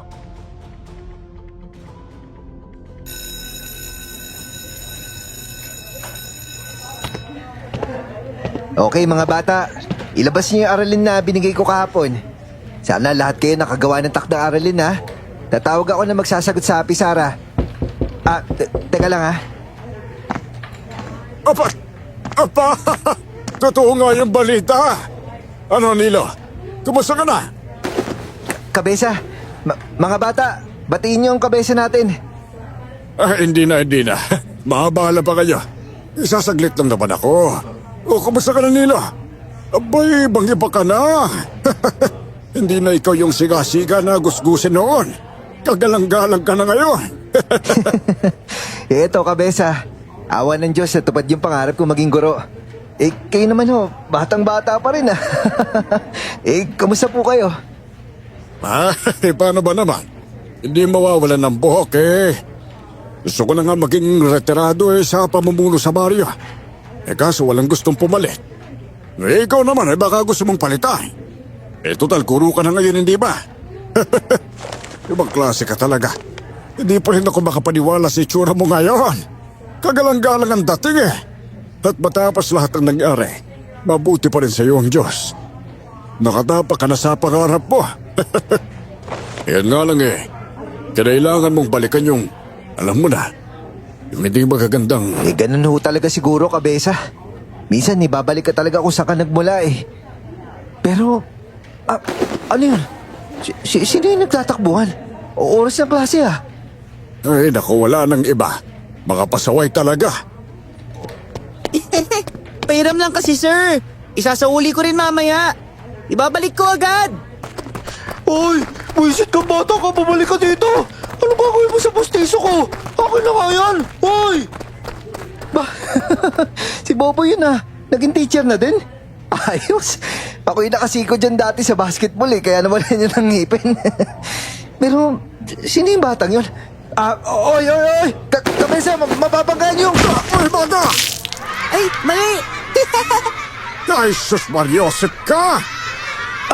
Naku, kabesa, tayo po kayo.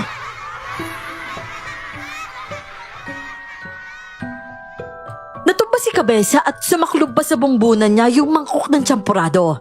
May laman din palang pustiso yon. Nagtawanan yung ibang mga bata sa nangyari. Kaya naman napahiya si Kabesa. Kabesa, tayo po dito. Pengi nga ako na upuan. Salamat. Kabesa, upo po kayo dito. Aray ko! Sus Mariosep naman Bagay sa inyo, kabesa. Nakadikit pa sa ulo niyo yung pustiso ni sir. Aray! Buisit ka talagang bata ka, mapipingot kita. Nilagay mo ba sa mangkok ng tsampurado yung pustiso ko? Ay, tuloy, napunta tuloy kay Kabesa. Kabesa, kukunin ko lang po sa ulo niyo to, yung pustiso ko. Uy, boy, kamusta? Teacher ka na rin pala? Uy, Olip, totoo pala talagang ikaw yung bagong co-teacher namin? Ay, isa na lang. Una na ako, sir. May mayanda pa ako aray! Dito Teka ka! ko! Di ka aalis dito! Takas ka pa Kabesa, pasensya na po talaga Tong batang to salot talaga to Napakapasaway. Dapat dito. Ay, tama na, Boboy. Ay, naku, ikaw naman, Tonton. Hirap mo naman pagsabihan Puro ka kapilyohan. Sige na, bumalik ka na sa klase mo. Kabesa, wala po ba akong parusa? Kailangan ko na ho kasing pinturahan yung likod nitong school Masyado na hong... Hindi yan gawain ng estudyante, ano ba? Tsaka hanggang ngayon may pintura pa rin yung mga revolto ng mga bayani sa harap. Gagawa ko na naman ng kabalbalan Kabesa, pasensya na po talaga Tonton, mauna ka na. Tsaka baka mamaya pagpasok ko pinagtitripan mo na naman yung kaklase mong bulag Tigilan mo yan. Sige na. Hindi po ah. Sige ho. Tuturuan ko na lang po magbasa si Lenny. Hoy, buwisit ka! Kung hindi yung balag, yung pepe yung pagtitribal mo. Napaka... Kabesa, pasensya na po talaga ha. Grabe yun ha. Kinakaya-kaya kayo nung bata na yun. Pero easy lang sa pagtrato ha. Nadadaan naman sa maganda usapan yan. Usap? Naku, kahit langit yata yung kumausap doon, hindi ayos yan no. Natural sa batang yung pagiging buwisit. Palibasa kasi. Hoy, Boboy, pinag-usapan na natin yan, di ba? Huwag mong inuungkat. Lalo na't bata yan eh. Bakit ho? Sino po ba yun? Yun, si Tonton. Anak ni Edna. Tsaka kasi may lakaran niyang bata eh. Mahirap na lang pag-usapan dito. Ay, loko. Kapag nalaman mo, baka kung ano pa yung gawin mo. Sorry po, kabesa. Sige na ho. Mamaya na lang po tayong tanghali magdaldalan. Babalik na po ako sa klase ko. Baka nasusunog na yung room namin. Baka siniliban na nung impacto na yun. Sorry.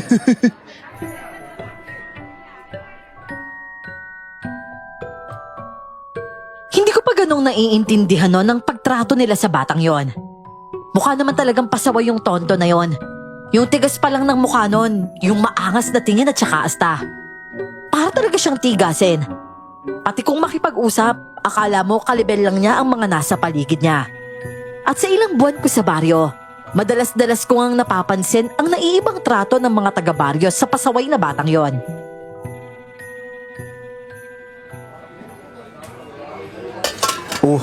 Ayos ah. May natira pang almusal si Aling... Lumayas ka nga rito, bata ka! Bakit ba? Kakain nga ako eh. Bigyan mo na ako ng lugaw. Magbabayad naman ako. Ay, naku, wala! Wala nang lugaw! Doon ka na nga! Wala nang lugaw. Patingin nga. Oh, dami-dami pa eh. Bigyan mo na ako, sige na. Sinabi ng layuan mo nga yung mga pagkain eh! Mamaya niyan kung ano na namang... Magandang umaga, Aling Badit. Tonton, dito ka pala nag-aalmusal? Ay, good morning, sir. Ay, naku sir! Sir Nilo! Kasi naman yung batang yan! Wag na po, sir. Nilo na lang po. Ay! Kasi naman Nilo! Sir na sir ang dating mo ngayon eh! Hoy, ikaw na bata ka! Umalis ka na nga dito! Sungit, may pambayad nga ako eh. Sige, sir. Libre kita next time. Yung batang talaga yun, oo. Pero, Aling Badit, ba't yun naman po hindi binigyan ng lugaw yun? Mukha naman may pambayad yun, no? Ay, naku sir Nilo! Ay, Nilo pala! Kahit pa may pambayad yan, puro kabwisitan eh! Oo, at nagbabayad nga! Pero nangungupit naman ng ibang ulam! Akala mo pusa! Eh, sa bagay, pusa talaga! Kasi dapat sa batang ngayon inililigaw! Mahirap yung may lumalaki salot dito, no? Aling Badit naman.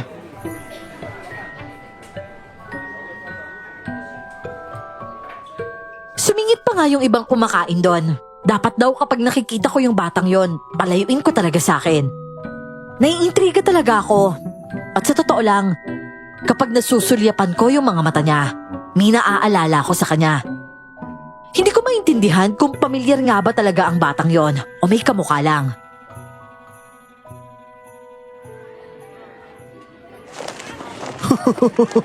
Kamusta, Sir Nilo? Akalain mo yun, no? Nakabalik ka na. Sa dami na nangyari, akala talaga namin hindi ka na namin makikita dito eh. Baka sir naman to si Sir Boboy sa akin. Parehas lang tayo, sir, no? At saka, hoy, baka nakakalimutan mo kung bakit ka nagkapustiso na maaga. Wisit ka. Sobrang wild mo kasi mag-basketball nun eh. Ibig ko tuloy yung nasiko mo. Ate, 2 halo-halo nga tapos 6 na turon.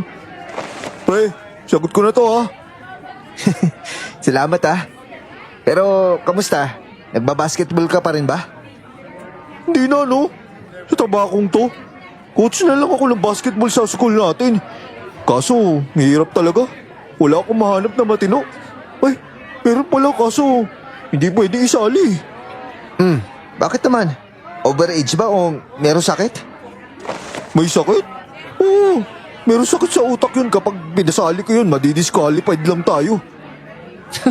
Grabe ka naman. Bata-bata pa nun ah. Ba't ganun kayo? Ano ba yan, bagong laya?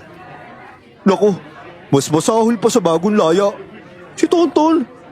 Yung bagong laya, alam mo nagbago na eh. Eto, Diyos ko. Ah, si Tonton pala. Alam mo, parang tigasin talaga yung katawan nun. Tapos palaban talaga. Tsaka napansin ko rin medyo, kayong lahat, parang mainit yung dugo niyo sa batang yun. Oh, ano? Naku, sa bakanting lote sa Gilda School. Doon lagi naglalaro yung mga estudyante. Tara nga. Mag-aalas 6 na noon. Naantala yung kwentuhan namin sa isang kainan sa harap ng eskwelahan. Tumambad sa amin ang mga batang nag-iiyakan at nagkukumpulan sa isang gilid. May 3 nakakatanda na tila inaasikaso ang isang bata. Sa dulo naman, may sinisipat ang 3 lalaki. At nang makita namin ang tinatanaw ng mga lalaki, halos bumaliktad ang sikmura namin. Ang lala nito. Warak yun dyan, oh. Kita mo, Nilo? Ayoko nang tignan. 2 katawan pa yata yan, oh. Pero may tumawag na ba ng polis? Polis? Wala. Walang tatawag ng polis dyan. Hindi yan naasikasuhin ng polis dito. Ano? Bakit naman mayroong pinatay dito? Pinatay ka mo ng aswang. Ano? Aswang?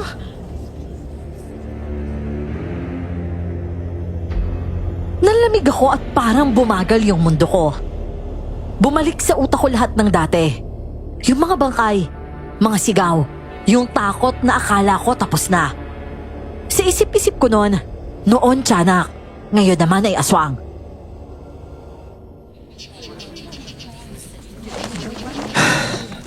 Anong gagawin natin dyan ngayon? Ano ba to? Dati yung tiyanak. Tapos ngayon naman, aswang? Hanggat nandito kasi yung... Oy! Ano yan? Aray! Aray ko! Bakit ba? Bakit? Balikat ko, aray! Tonton? Teka, bakit kinaganyan nila si Tonton? Ang lalaki nila tapos... Hoy! Ano ba yan? Oh, pre, huwag mo lang. Anong huwag? Pinagtutulungan na nga nila yung bata, oh. Lumapit ako sa mga lalaking yon at naawat ko pa sila. Si Tonton naman, matigas pa rin yung muka. Sa titig niya parang papalag talaga siya sa mga lalaking yon. Ano? Ituloy niyo! Sige, ituloy niyo! Hoy, tama na nga yan, tama na yan. Patulan niyo pa to. Hoy, Tonton, tama na. Mali yan. Sige na, tama na. Wala pala kayo eh! Mga puspos! Hindi niyo ko kaya! Hindi ko alam kung ano na lang ang nagawa nila kay Tonton kung hindi ako umawat. At talagang parang ako lang ang gustong umawat. Makailang beses ko na ring inaabutang halos pagtulungan ang batang si Tonton. Kung hindi naman, itinataboy siya. Minsan minumura agad siya kahit wala pa nga siyang ginagawa. Hindi ko namamalayan, lumalaki na yung pagtataka at pagkaintriga ko sa lagay ng bata. Hanggang sa napakadalas ko na siyang inoobserbahan. Oh, Ton, gabi na. Nakatambay ka pa rin? Ay, sir, good evening. Diyan lang bahay ko. Ha? Saan? Yang kubo? Sa bungod ng gubat? Hindi nga. Oo nga, sir. Ulit naman nito.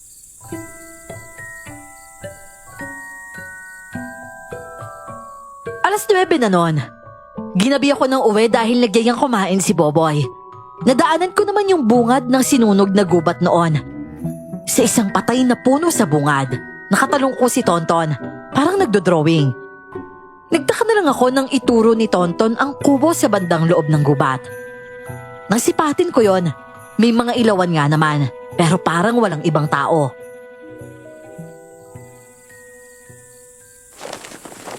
Diyan kayo nakatira? Ako lang.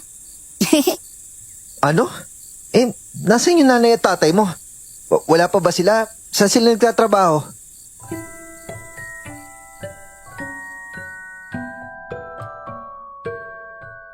Patagal kong hinintay yung tugon ng bata, pero ngumiti lang siya sa akin at bumalik sa pagdodrawing niya. Napatanaw na lang ako sa kubo noon at napakamot ako sa batok. Maya-maya naman, dumaan sa natatanaw na kanto ang grupo ng mga tanod at ibang kalalakihan para silang may hinahanap.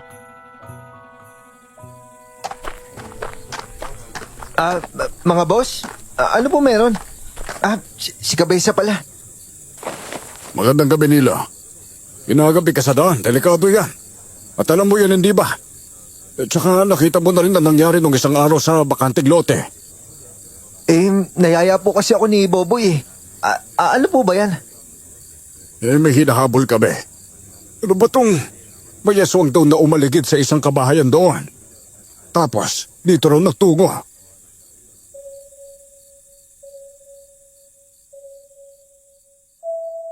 Sumama pa nga ako sa paghahanap nila kahit ayaw ni Kabesa. Wala naman kaming nakita kundi ilang bakas ng dugo na hindi pa namin sigurado kung saan talaga nanggaling. Ng mga sumunod na araw, iba naman ang pinroblema ng mga taga-baryo.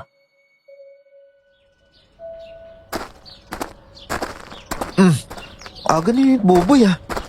Uy, boy, ba't pabalik ka? Wala tayong pasok eh. Ngayon lang inabiso ni Kabesa. Ha? Bakit daw? Kasi yung ibang teacher na kasama natin, bigla sila nagkasakit kaso parang nakulam daw eh. Ano? Paano namang? Uy, huwag ka maingay ah. Sabi kasi nila nagkasugat-sugat eh. Tapos yung mga sugat nilalabasan daw ng mga insekto. Ewan ko kung ano yun. Meron pang isa may lintado na lumabas sa daliri. Napatiin na lang ako ng bagang habang nagkukuyom ako ng kamao. Hindi ko maitago ang pagkadismaya ko. Hindi ko akalain na kahit lumipas na ang mahabang panahon, yung baryo tila ba nasa anino pa rin ng kung ano-anong kababalaghan. Dumami pa ang kaso ng sinasabing nakukulam. Nakakapagtaka rin na lumaganap sa baryo ang napakalaking bangaw na nagdulot ng pagkakasakit ng marami.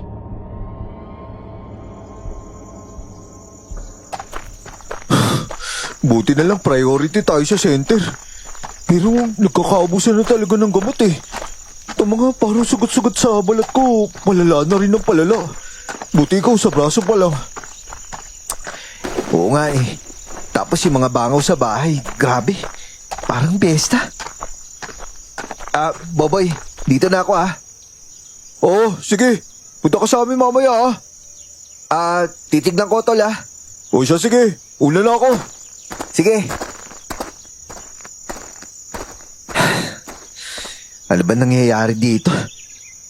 Oh, si Kabesa to ah. Bakit parang papunta sa bahay ni... Teka nga. Bakit? Saan mo nakuha yung money na yan? Abasarado yung panaderya ni Malena. Oh, teka, hindi ko to ninakaw.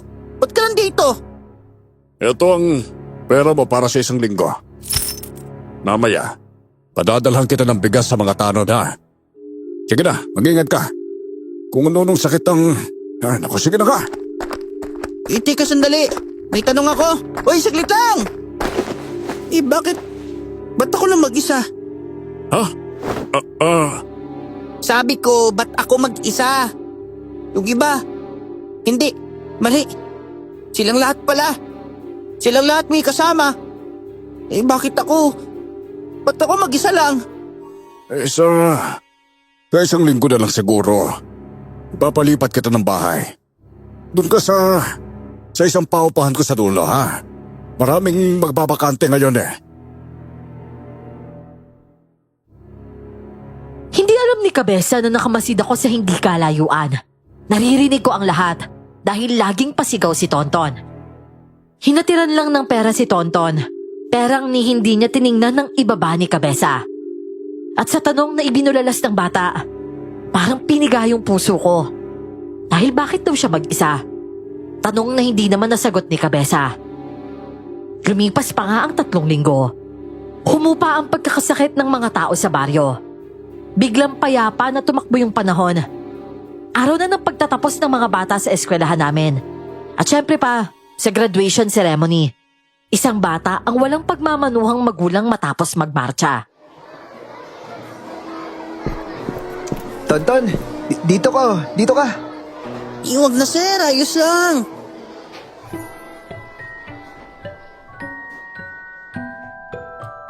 Sinenyasan ko kasi siyang magmano muna sa akin bago bumalik sa upuan.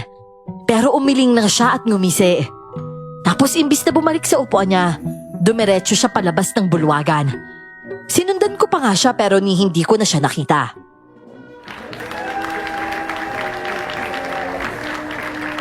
Oh, saan ka nang galing, Nilo? Wala. Nagbanyo lang ako. Sa labas? Nainip ka, no? Sa haba ng speech ni Kabesa, inaabot tayo ng alas 10, oh. Pero di bali, may pakain naman siya mamaya, eh. Tsaka, ayos din, no? May handaan na sa bahay yung mga bata, tapos may kasayaan pa dito. Oo nga, eh.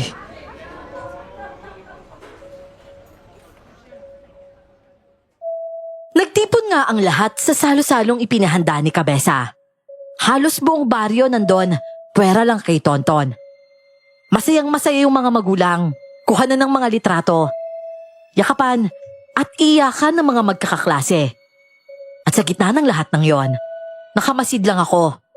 Si Tonton yung inaabangan kong sumulpot, pero wala talaga.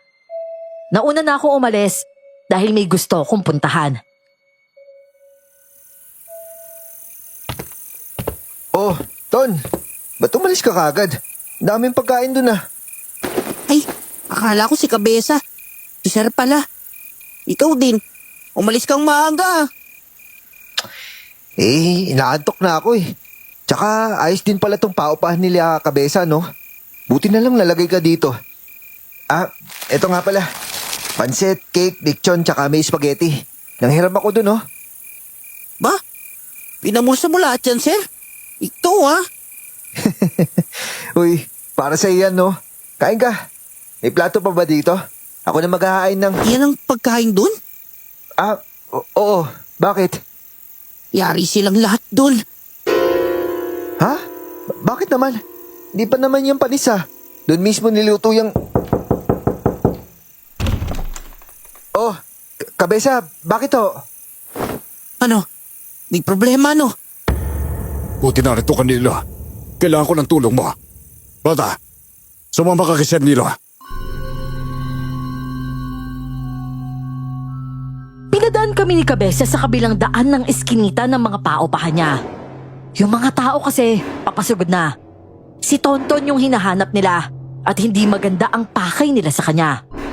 May kung anong kababalaghan sa salo-salo sa eskwelahan at si Tonton ang mapagdidiskitahan.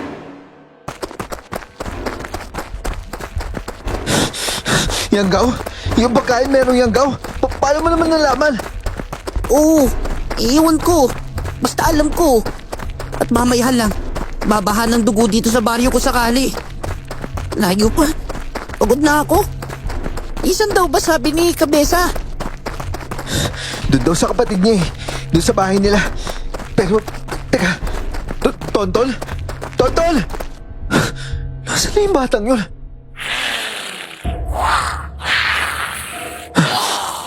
Hindi. Yung mga mata. Yung matang yan. Pamilyar yung mga matang yon. Yun ang mga mata ng nilalang na nagwasak ng buhay ni tatay. Muli kong hinanap si Tonton, pero lalo akong nangilabot sa napagtanto ko. Kung bakit ganun ang trato kay Tonton. Kung bakit siya pamilyar sa akin. At kung bakit siya mag-isa. Hindi. Kaya na lang ba ganito yung baryo dahil sa kanya? Si Tonton. Si Tonton ba talaga to? Ikaw. Ikaw na naman. Sana hindi na lang kita niligtas. Sana nasunog ka na lang noon. Hindi ako dapat naawa sa'yo dahil demonyo ka. Bigla nga ako nilundagan ng tiyanak pero nakagulong ako at kumaripas ako ng takbo. Yun nga lang, nakalundag pa rin ito at kumapit sa bato ko. Kinalmot nito ang bunbunan ko at humilamos sa mukha ko ang sarili kong dugo. Wala na akong makita noon at napasubsob na rin ako. Hindi umaalis yung tiyanak sa likuran ko habang walang tigil ang pagkalmot nito. Namamanhid na yung binti ko dahil sa dugon tumatapon at inakala ko nga mamamatay na ako noon Pero hindi ko inaasahan ang sunod na nangyari. Tulong! Tulungan niyo ako! Tulong! Hoy, Impacto! Tigilan mo si Sir!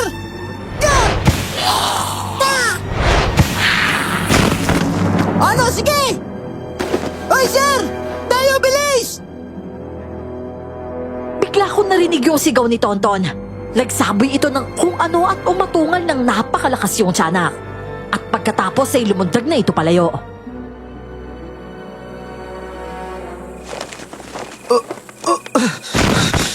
Ang sakit. Tonton. Teka, ano yung inagis mo? Tapos bakit parang... Siyempre, inisip mo rin na ako yung halimaw na yun. Sana nga eh. Para sinakmal ko lang lahat ng galit sa akin. Tumiyo ka dyan. Kunin mo itong ibang asin. Hindi naman natin yung matatakasan. Lalo na't matikman na niya ang dugo mo. Kaya lalabanan na lang natin. Tigasan mo, sir. Nalilito na ako pero bahala na. Sige, ayoko na rin takasan niya. Lagi ko na lang siya tinatakbuhan eh. Pero ngayon papatay ko na yan. Yan. Lumalakas yan pag natatakot ka. Teka, nasaan na ba? Ah! Sir, sa likod! Yung mata ko! Sir, gumulog ka! Sir, gumulog ka! Huwag kang magpapatama! Yan, ano? Sige! Hirap na hirap kami dahil sa liit at liksi ng tiyanak na yon. Mabilis itong nakakasugod at nakakapagtago rin kapag kailangan. Pero ang ipinagtataka ko, hindi nito inaatake si Tonton. Kahit si Tonton ang mas nakakapanakit dito. Kaya nakaisip ako ng napakadesperadong kilos na tatapos ng lahat ng yon. Sir, grabe! Ang dami mong dugo! Ayos lang ako. Pero may naisip ako, Tonton. Total, parang ako lang yung sinusugod niya. Samantalayin natin to. Hawakan mo to. Maliit to na patalim. Pero siguro kapag inabot mo to sa puso niya. Sige, kuha ko na. Pero baka mauna ka pang mamatay. Di pwede yun. Ha? Oy, teka, sir! Ay, tigas din pala ng ulo mo eh. Habulin niya ako. Baka lang dyan. Tonton! Tonton, ngayon na! Oo! Ha? Bakit? Hindi ako magagalaw! Bumuligta na naman ako ng lumundag yung tiyanak mula sa likod. Nasakmal niya ako sa batok, pero si Tonton bigla na lang hindi makagalaw. Naaalala ko noon, ako rin, halos hindi makagalaw nung inaatake ng tiyanak si tatay. Hindi! Wala! Ayaw gumalaw ng katawan ko! Sir! Hindi! Hoy, ikaw! Napakatagal mo nang namemerwisyo dito! Titigilan mo na to ngayon! Maya-maya pa ay bigla na lang umusal ng dasal yung babae. Hindi ko maunawaan yung wika at bigla namang tumigil yung tiyanak. Gumulong ito. Naglupasay. Namilipit hanggang sa unti-unti na itong lumaki. At ang kanina'y maliit na halimaw, naging normal na ang laki. Pero malahalimaw pa rin ang itsura. Ang dami mo nang naperwisyo! Pero kasalanan ko rin to! Kaya ako na rin ang tatapos nito! Ako kaya mo patayin! Anak mo ko! Bakit mo papatayin ang sarili mo, anak? Isa ba? Dahil sa'yo kaya ako ganito. Alam kong hindi mo ko kaya. Pero ako kaya kita. Teka! Bakit hindi ako makagalaw?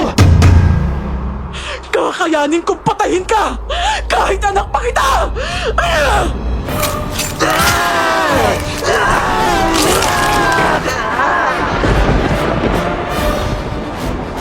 Yung babaeng sumulpot, may hawak na nagliliyab na dahon. Parang insenso pero iba ang itsura. Tila ba sa usok noon kaya hindi nakagalaw ang itim na nilalang. Sinaksak niya ng punyal ang batok nito. Sunod ay sa puso. Unti-unting naagnas ang katawan ng nilalang. At ang buong katawan nito, naging isang kumpol na lang ng mga uod, insekto at linta, na sinunog na rin ang babae.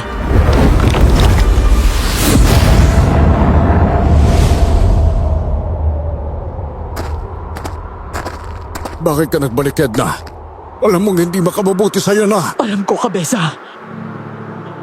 Bumalik lang ako dito para tuluyan ng tapusin yung kakambal ni Tonton. Teka, yung halimaw na yan, kakambal ni Tonton. Ibig sabihin, hindi si Tonton yung... Hindi. At yun yung masaklap. Hindi si Tonton yung tiyanak. Pero hinayaan ni Kabesa na si Tonton ang sisihin ng mga tao. At hindi talaga tiyanak yun. Aswang yun. Kung ano-ano lang yung ipinapakita niyang anyo. Dahil mas madali sa kanya na magmukhang tiyanak. Pero ang totoo, hindi lahat ng nangyari dito kagagawa ng kakambal ni Tonton. Yung iba kagagawa ng mga aswang na kauri ng dati kong asawa. At sa katagalan, sa impluensya nila lumala rin yung uhaw ng kakambal ni Tonton. At sa totoo lang, gusto nilang makuha at makontrol yung kakambal ni Tonton. Ang nangyari tuloy, dito sila naghabulan sa baryo. Kaya hindi matigil-tigil yung kababalaghan. Pero ngayon na napatay mo na yung kakambal ni Tonton, siguro naman. Oo, Kabesa. Kahit wala kang ginawa, makakapanahimik na tong baryo mo. At isa lang ang hihingin kong kapalit. Hindi ko pwedeng isama si Tonton. Dahil mas magiging magulo pa pag bigla kong ipinakilala yung sarili ko bilang nanay niya. Isipin niyo, magkukulam yung nanay niya tapos siya matagal nang itinuturing na halimaw dito. Kasalanan mo rin naman yan, Kabesa eh. Pero ito lang yung hiling ko. Bigyan mo ng disenteng pamumuhay yung anak ko. Huwag ka mag-alala. Balang araw babalikan ko siya. At hindi na namin kayo guguluhin. Asikasuhin ko na lang din yung mga humahabol sa akin. Nagpapasalamat ako't ikaw mismong pumuksa sa anak mo. Pero yung hinihiling mo, bilang pinuno ng baryo, ako, kaya baka... Ako na, Kabesa. Naintindihan ko kung bakit hindi mo kayang akuin. Ako na lang. Ako nang bahala kay Tonton. Ikaw, sigurado ka ba mapapanindigan mo yan? Pero kung ganun, maraming salamat sa'yo. Kakambal ni Tonton ang tiyanak na kinatatakutan namin. Pero hindi pala talaga tiyanak yon. Mas aswang siya at kaya niyang magpalit-palit ng anyo. Kayang paglaruan ang isip at puso ng mga tao. Namana ng kakambal ni Tonton ang pagkaaswang ng lahi ng ama. At dahil nga mangkukulam din ang ina nilang si Edna, mas matindi ang kakayahan ng kakambal. Muling lumisan si Edna at si Tonton na iwan sa akin. Sinigang, adobong baboy, pansit habhab, torta, inihaw na liempo. Lahat po na nasa menu, pakilapag dito sa batang to. Pati na siguro yung lamesa, ilagay nyo na rin para mabusog to. Yun! Ayos pala kayo, sir eh. Salamat ah. Ay, nako. Sa'yo palang maubos na talaga yung sahod ko. Pagkatapos mo kumain ha, mahaba pa yung biyahe natin. Ang ganun? Dapat pala may baon ako. Ano?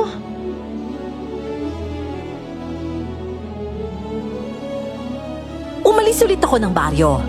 Umuwi ako sa tinitirhan namin ni tatay. At kasama ko na si Tonton. Doon ko na rin siya pinag-aral. Si tatay naman, unti-unting bumuti ang kalagayan. Nakatulong din siguro na may isang maingay sa bahay. At Miss Clar, ngayon nga ay magkokolehiyo na si Tonton. At binatang-binata na siya. At wala akong kaproble-problema sa kanya. Pareho kami ni Tonton na ulila. Pero sa akin kasi, may kumupkup ka agad at may nagmahal. Ngayon, ginagawa ko kay Tonton kung ano ang ginawa sa akin ni Tatay Anselmo. Yun lang naman ang kailangan ng tao. Yung may tatrato sa kanya ng tama at patas. Yung rerespetuhin siya at mamahalin. Dito ko na po tinatapos ang kwento, Miss Clar. Muli ay maraming salamat sa pagkakataong makapagbahagi. God bless po sa inyo at more power.